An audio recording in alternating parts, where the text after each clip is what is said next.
Hi everyone, we are about halfway through our English term and a couple of the students raised a really good question which I'd like to talk about today.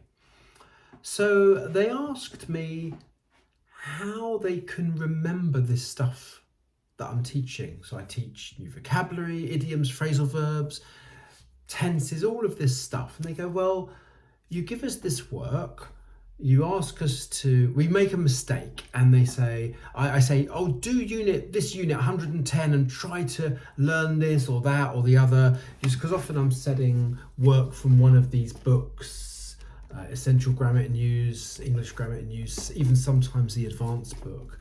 And they say, how can we remember this stuff? We do the unit, we do it and we do well, but then we forget everything. We make the same mistakes again and again and again. How do we fix this problem? And it made me think a little bit about this. And I replied, I think there are a number of ways to do this. And there's a sort of a pathway to learning something very specific like word order of adverbs, which is what part of the lesson was about today. Word order of adverbs and question skills. These were the two problems that were coming up today. So the first thing, as I said, make the mistake, let me find your mistake, let me see if you can correct your mistake, then start doing the various units I give you.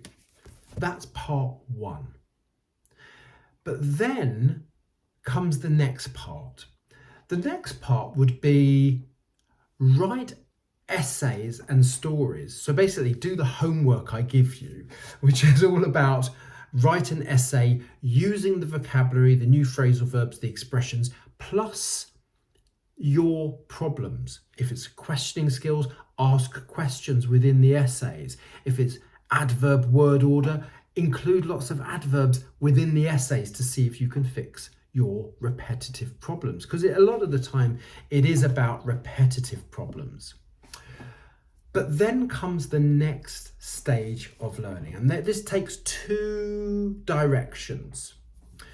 Direction number one is forcing yourself to repeat your correct sentences by going out into the real world out there and saying specific sentences to people constantly.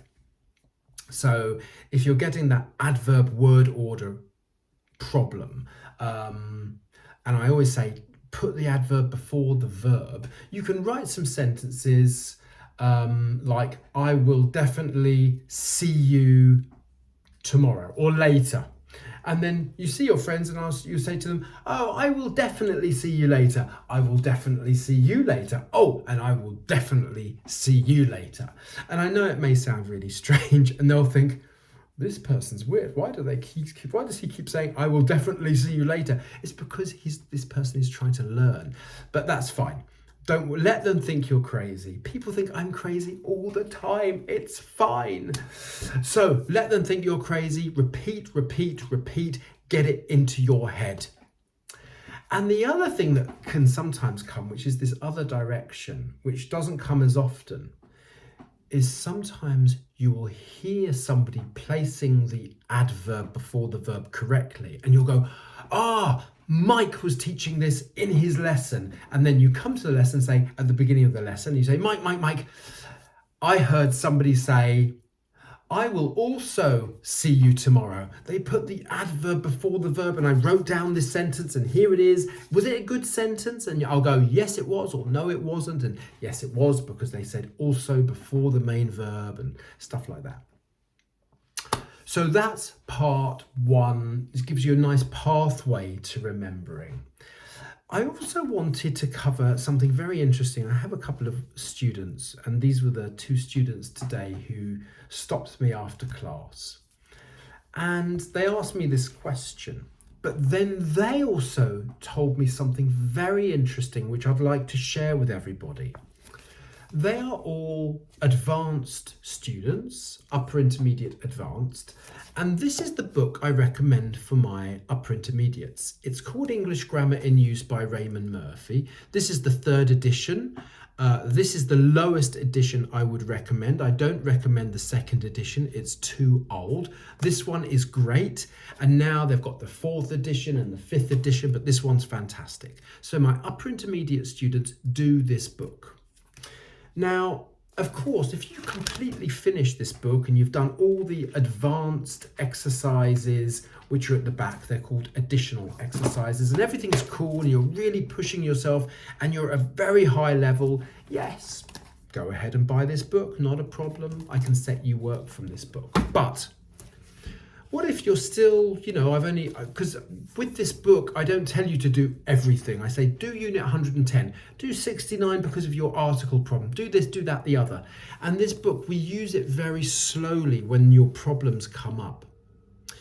And these 2 students, what they are doing, they've decided to buy the lower book. This is the book for elementary and pre-intermediates, because some of their problems have not gone away yet. And of course I say, do this, write and go and use.